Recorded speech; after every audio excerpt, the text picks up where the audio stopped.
They laughed when you walked away. They whispered when you stayed silent. And in that moment, a part of you broke. Not because of what they said, but because you cared.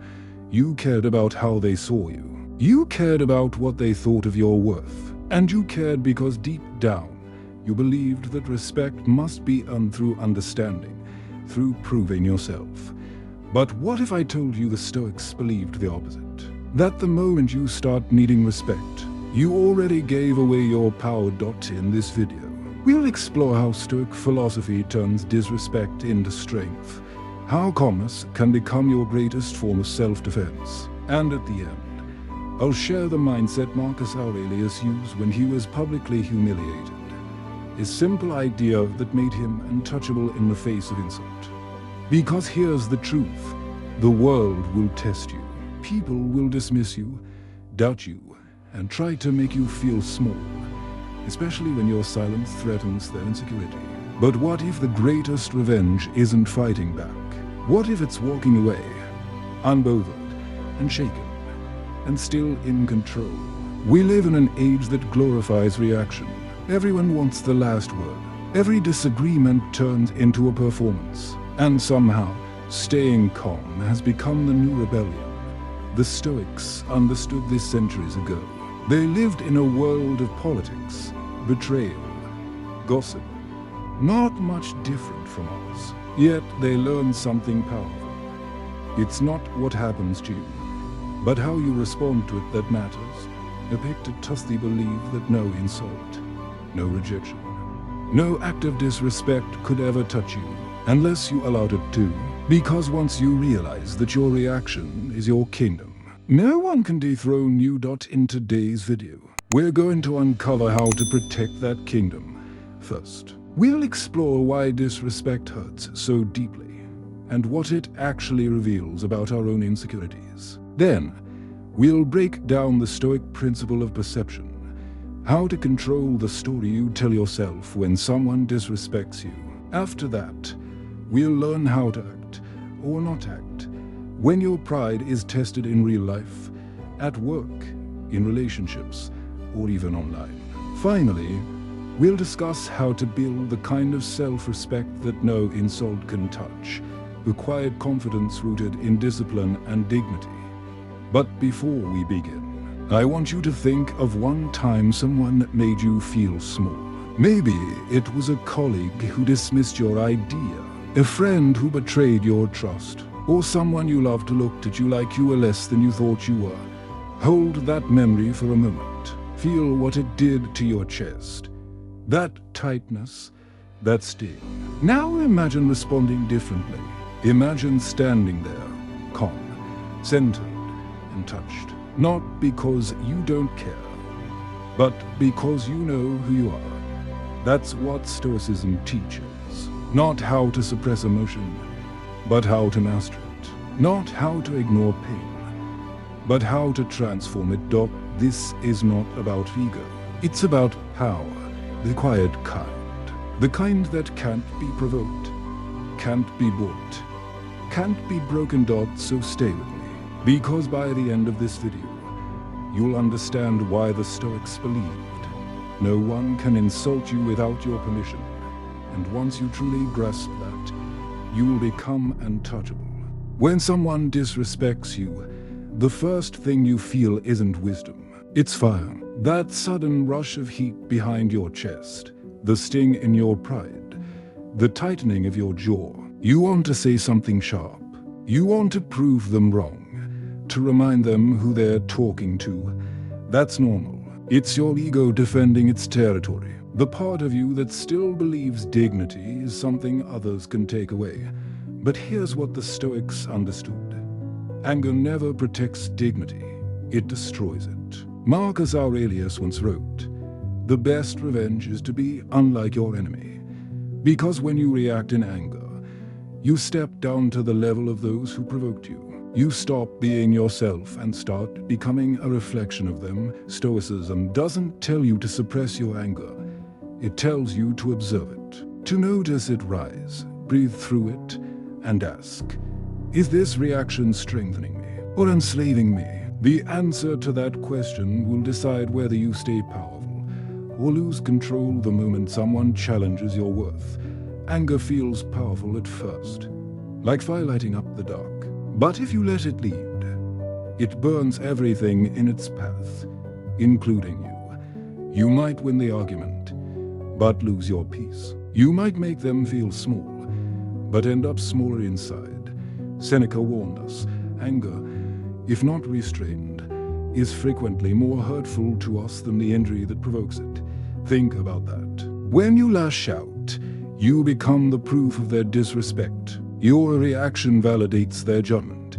The Stoic approach is different. It's not about being the bigger person in a moral sense. It's about being free. Free from letting someone else pull the strings of your emotion. Free from living as a puppet to other people's words. When you stop reacting, they lose power. Not because you ignore them, but because your silence tells the truth louder than your voice ever could. And in that stillness, dignity returns. Most people confuse pride with dignity. Pride demands recognition. Dignity exists quietly, even when unseen. When someone disrespects you, your pride screams, "How dare they?" But your dignity whispers, "Their words cannot touch me." Marcus Aurelius lived this daily. As emperor, he was mocked, betrayed, ridiculed. Yet he never let anger shape his response, because he knew that a man's worth is not measured by how loudly he defends it, but by how calmly he carries it. The Stoic path isn't about being passive. It's about choosing restraint as an act of self-respect. When you hold your composure, you remind the world that you answer only to your own standards, and something profound happens when you do. People begin to sense your power, the kind that doesn't need to be announced. It's quiet, it's grounded, it's untouchable. Disrespect feeds on reaction.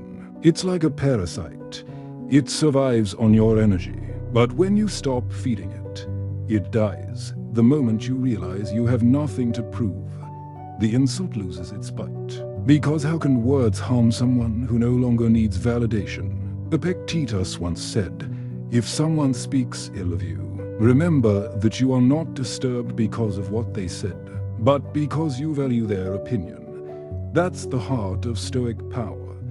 Not pretending it doesn't hurt, but refusing to give it permission to rule you. Next time someone disrespects you, don't rush to defend your worth. Just smile, not out of arrogance, but understanding, because you've already seen the truth.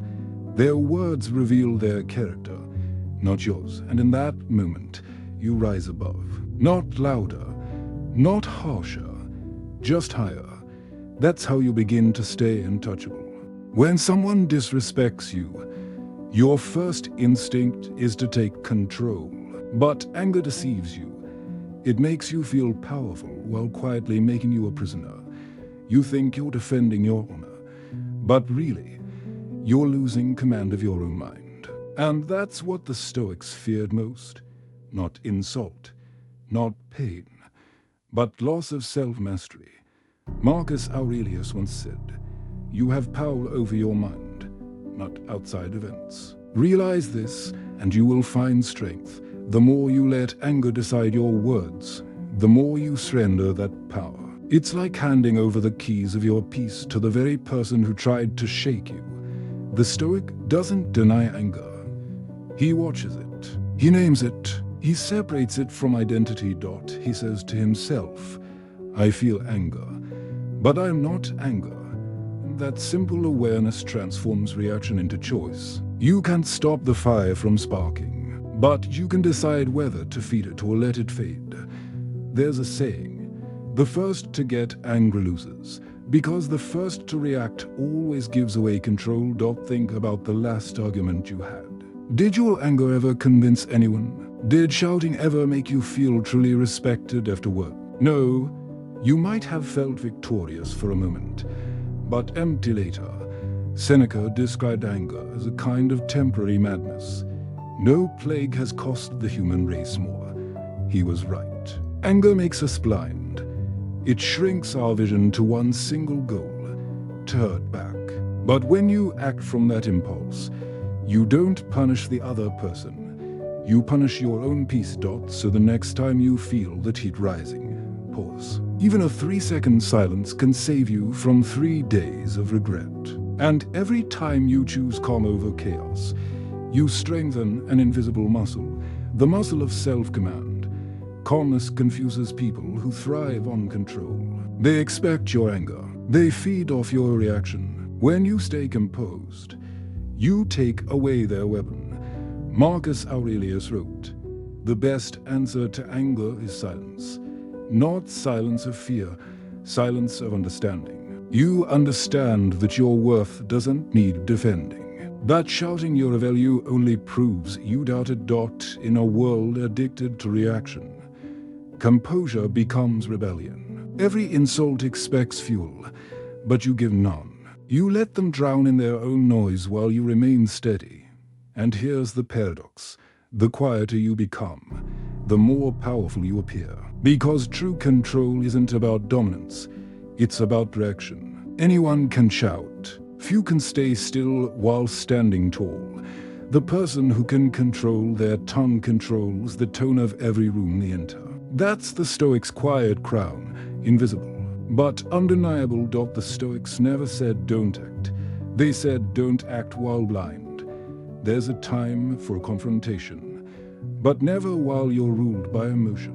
Because when you strike in anger, you miss your target. When you wait until calm, your actions hit with precision and dignity. Epictetus taught, "No man is free who is not master of himself." That mastery is not coldness, it's timing. It's knowing when to walk away and when to speak. It's refusing to let disrespect dictate your behavior. You can respond. You can stand your ground. But do it when your heart is steady, when your mind is clear. That's not weakness, it's strategy.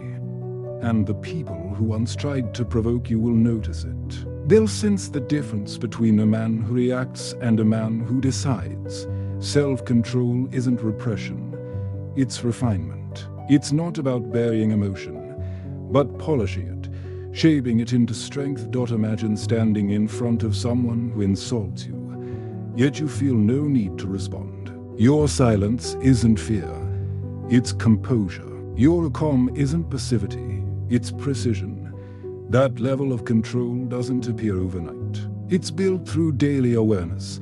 Every small moment when you choose restraint over impulse. When you choose to listen instead of react. When you walk away instead of engage. When you breathe instead of explode. Each time you do that, you prove to yourself that your emotions serve you, not the other way round. The Stoics believed this is the highest form of freedom. To feel anger fully, yet still choose peace. To see chaos around you, yet remain unmoved. Because what they discovered 2,000 years ago still holds true today. You don't win by overpowering others. You win by mastering yourself. That's how the Stoic turns disrespect into discipline. And that's how you stop being controlled and start being in control. It happened in a meeting. One of the younger employees mocked him. A small comment, quick and cutting, meant to draw laughter from the room. Everyone chuckled. He didn't. He just looked up, smiled faintly, and continued his sentence as if nothing had been said. Later, when the meeting ended, that same young man came to apologize, not because someone forced him to, but because he felt the weight of his own words echoing in the silence. That's the paradox of dignity. When you fight to defend it, people see resistance. But when you stand still in calm awareness, people see strength. That's what Stoics understood long before psychology could explain it. Silence unsettles guilt. Composure disarms aggression. And dignity, when held firmly, teaches louder than words ever could. Seneca once said, "No man can be insulted without his consent, because insult is only half an action.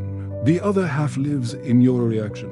When you refuse to complete that cycle, The insult dies halfway, with the one who threw it. We live in a culture obsessed with defending pride. Every day, you see people online arguing over things that don't matter. A comment, a disagreement, a rumor. We've mistaken loudness for strength and silence for weakness. But Stoic dignity is the opposite. It's not about looking strong. It's about being unshakable. Pride says, they can't talk to me like that. Dignity says, their words don't define me.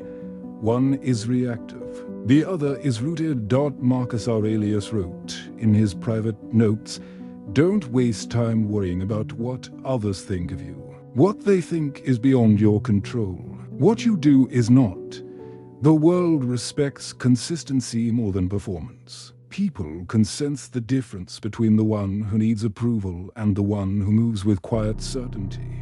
True dignity doesn't shout, doesn't explain, doesn't demand. It simply is, and when you carry that presence, steady, grounded, others feel it without you ever having to prove it. That's when you start to understand. Real strength isn't about how others treat you. It's about how unshaken you remain when they don't. Let me ask you this. How many times have you walked away from a situation, still replaying what you should have said? That's the ego demanding closure. The Stoic doesn't chase that. He finds peace in not needing to win.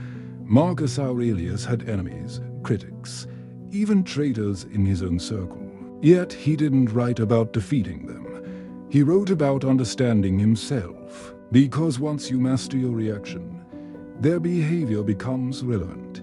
Epictetus taught, if someone treats you poorly, remember, they act according to their own beliefs. It's not your duty to fix them. We keep trying to teach people a lesson, forgetting that wisdom can't be forced. The Stoic way is subtler. Show your principles through composure, not confrontation. When you no longer need validation, disrespect loses its meaning. You walk through the world lighter, not because it's kinder, but because you stopped carrying every insult with you. The goal isn't to win the argument. It's to win yourself back. Let's turn this from philosophy into practice. The next time someone disrespects you, try this sequence. Step 1. The pause. Don't respond immediately. Take one deep breath. Feel the weight of the air entering your lungs. That single second is where power begins. It separates instinct from intention. Step 2. The observation. Notice your body, the tension in your shoulders, the heat in your face. Label it silently. This is anger. By naming it, you distance yourself from it. Step 3. The question. Ask, will reacting bring me closer to peace or further from it? Most of the time, you already know the answer. Step 4. The release. Visualize letting go, not to prove anything, but to preserve your inner balance. That's your real territory.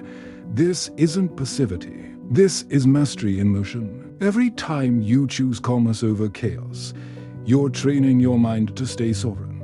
And soon, you'll realize your silence has more authority than any outburst could ever achieve.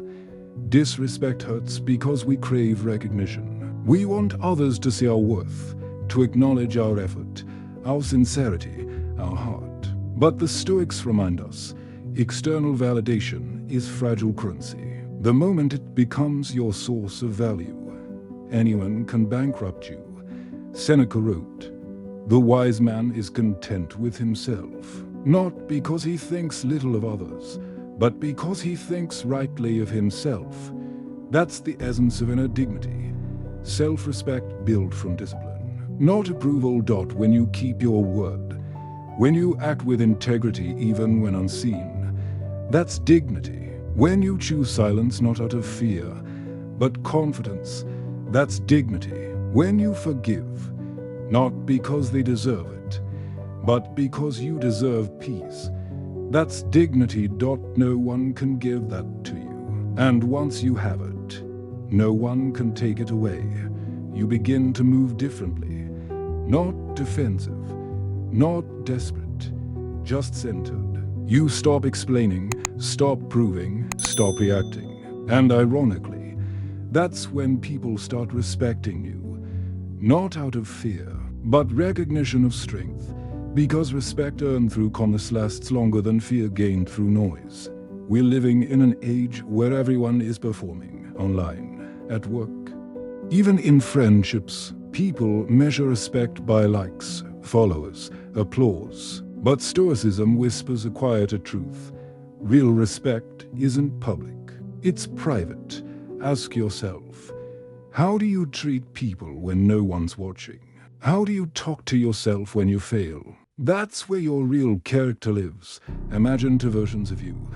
One who reacts to every slight, and one who observes quietly and walks away. Which one do you trust more? Which one feels freer?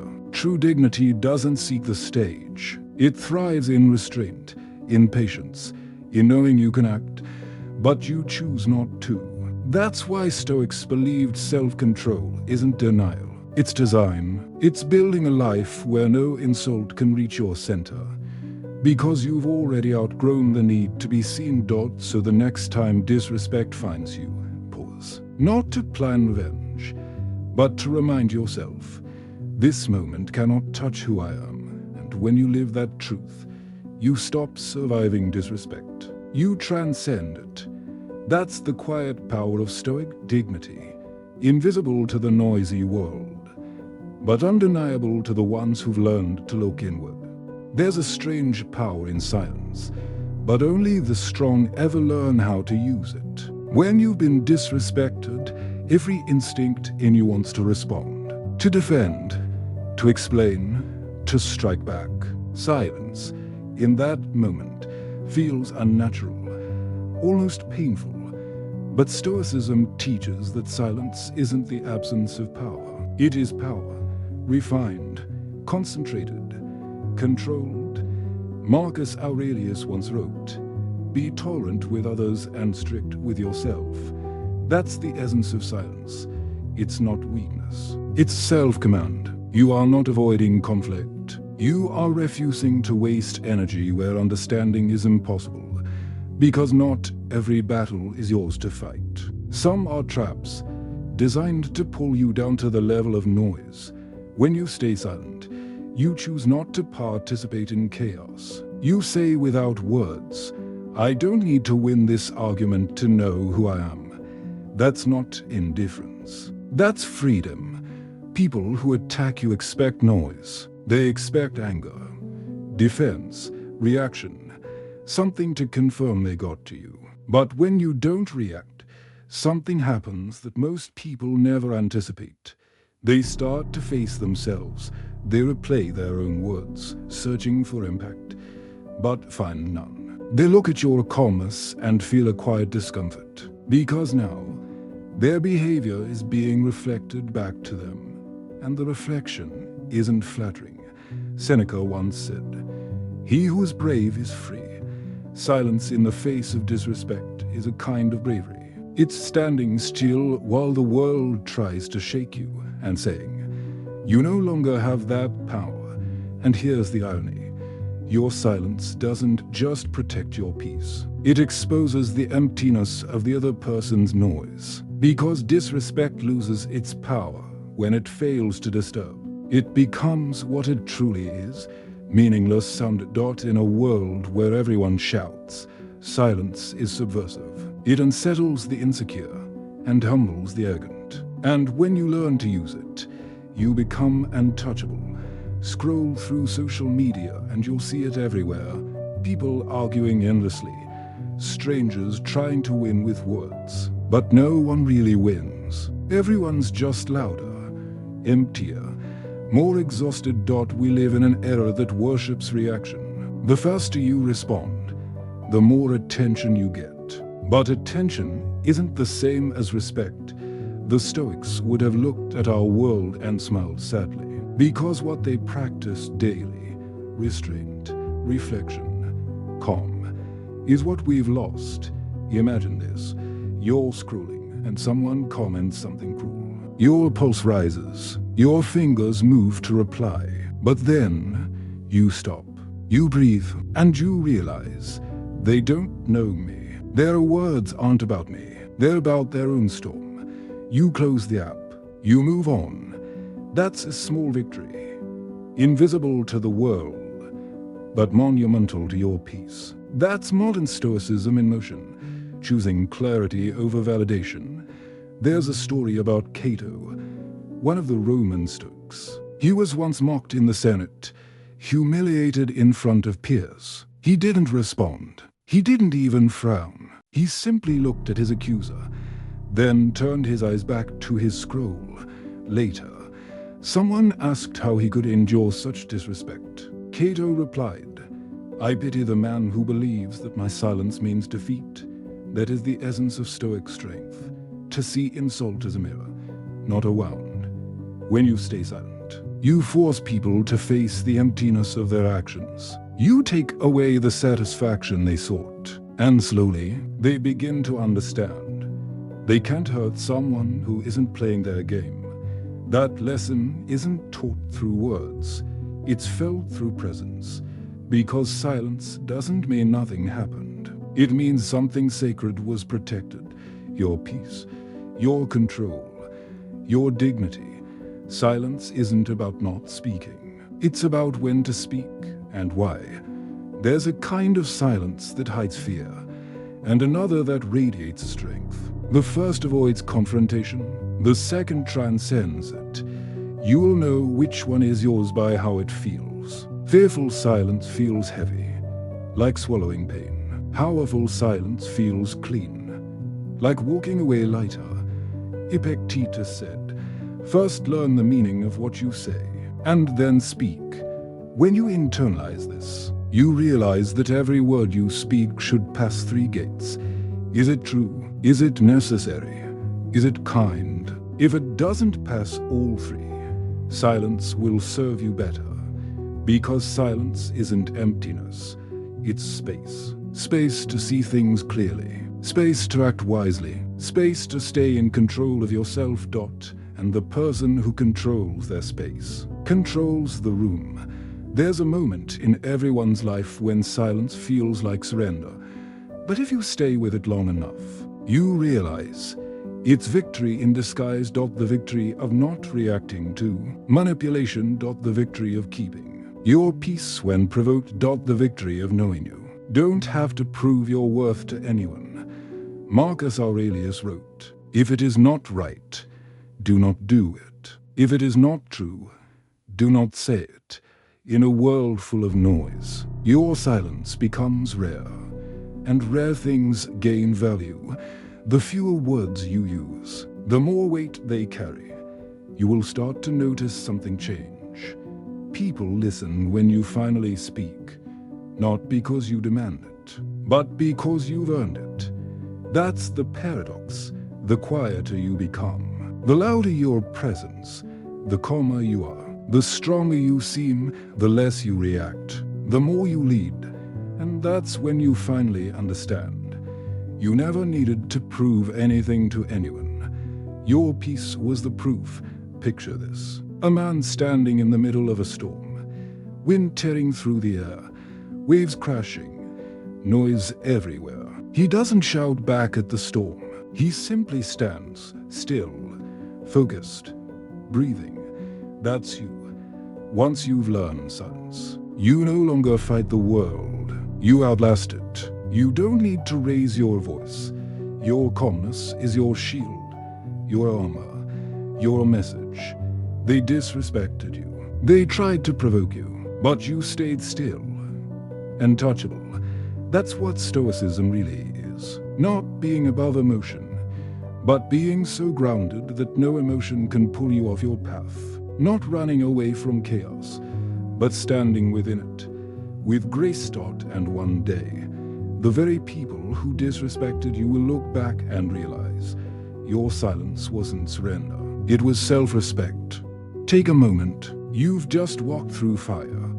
The kind that doesn't burn your skin, but tests your soul. You faced disrespect, anger, pride, and silence. And somewhere along the way, You started to see that the person who wins isn't the loudest. It's the one who no longer needs to fight. Let's pause and remember what this journey taught you. Lesson 1. Disrespect doesn't define you. It reveals them. The insult says more about the speaker than the listener. And when you no longer take ownership of other people's bitterness, you start to feel lighter. That's not weakness. That's wisdom. Lesson 2. Anger feels powerful but blinds your direction. Every time you react in rage, you hand your peace to someone else. But when you pause, even for a breath, you take it back. That's how mastery begins. Not with control over others, but with control over self. Lesson 3. True dignity is quiet. It doesn't need validation. It's built in small, private moments. The ones no one sees but shape everything about who you are. When you learn to move without needing applause, you stop being a performer and start being a presence. Lesson 4. Silence isn't surrender. It's strategic calm. It's saying, I know who I am, and I don't need to prove it in noise, because peace isn't found in reaction. It's preserved in restraint. And finally, lesson 5. You become untouchable the moment you stop chasing respect and start embodying it. When your value comes from within, no external insult can touch it. You stop needing the world to see you, because you've already seen yourself clearly. Marcus Aurelius once wrote, "The happiness of your life depends upon the quality of your thoughts. If your thoughts are rooted in anger, your life will mirror chaos. But if your thoughts are grounded in clarity, your world will begin to quiet itself around you." That's the Stoic truth most people miss. Peace isn't given, it's trained. It's built through repetition, through small acts of restraint, through choosing calm again and again, even when it would feel better to explode. You don't wake up one day untouchable. You become untouchable, choice by choice. So when disrespect comes again, and it will, remember this: you don't need to correct every lie. You don't need to react to every insult. You don't even need to be understood. You only need to remain aligned with your principles. Because integrity is louder than words, and calmness is the language of power. They disrespected you, but you didn't break. You didn't crumble. You learned to stand taller, not in pride, but in peace. And now, you're free. Free from the need to explain. Free from the urge to react. Free from the illusion that others decide your worth. That's what it means to be untouchable. Not because the world became kinder, but because you became unshakable. Final reflection. Maybe one day, they'll remember what they said, the tone, the laughter, the moment they tried to diminish you, and they'll realize you never fought back. You just smiled and kept walking, and in that silence, you said everything. If this message reached you at the right time, maybe it wasn't an accident. Maybe you've been trying to hold yourself together while the world kept testing your patience. Maybe you've been trying to stay kind, stay calm, stay human, even when people made it hard. If so, this video was meant for you. Here on StoicCraft, we don't chase perfection. We practice peace. We don't escape emotions. We learn to master them. Every week, we explore timeless Stoic lessons that still speak to modern life. How to protect your calm in chaos. How to stand tall when others try to bring you down. And how to build strength that no insult can touch. If that resonates with you, stay a while. Subscribe if you want more calm in your feed, not more noise. And if today's message helped you breathe a little easier, leave a like to tell the algorithm that stillness matters before you go. I'd love to hear from you. What did you learn about yourself when someone disrespected you? And how did you handle it? Share your story in the comments. You never know who might read it. And find courage in your words. Because sometimes, your silence isn't weakness. It's the very thing that gives someone else hope to rise quietly too.